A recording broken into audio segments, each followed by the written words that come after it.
یہ اس وقت کی بات ہے جب مدینہ میں اسلام کی روشنی پھیل رہی تھی۔ نبی کریم کی ذات ہر دل کی محبت تھی اور ہر بچہ یہ تمنا کرتا تھا کہ وہ اب کے قریب ہو جائے۔ ایک دن حضرت انس کی والدہ حضرت ام سلیم اپنے 10 سالہ بیٹے کا ہاتھ تھامے رسول اللہ کے پاس آئیں۔ عرض کیا، یا رسول اللہ، یہ میرا بیٹا انس ہے، میں اسے آپ کی خدمت میں دے رہی ہوں۔ نبی کریم نے مسکرا کر انس کو دیکھا۔ اس دن سے وہ بچہ آپ کا خادم بن گیا۔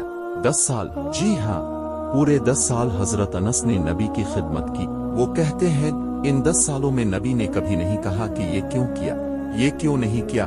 ایک دن نبی کریم نے انس کو گلے لگایا اور پھر وہ دعا دی جس نے ساری زندگی بدل دی۔ اے اللہ، انس کو مال دے، اولاد دے اور عمر دراز عطا فرما۔ وقت گزرتا گیا، حضرت انس جب بوڑھے ہوئے لوگ حیران ہوتے، ان سے پوچھتے آپ کی عمر اتنی زیادہ کیسے ہو گئی؟ وہ مسکرا کر کہتے یہ نبی کی دعا ہے۔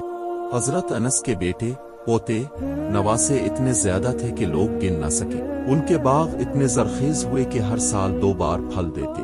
اور پھر ایک دن وہی بچہ جو 10 سال کی عمر میں نبی کی خدمت میں آیا تھا، سینکڑوں سال بعد بھی یہ کہتا تھا مجھے دنیا کی ہر نعمت ملی مگر سب سے بڑی نعمت نبی کی خدمت اور نبی کی دعا تھی۔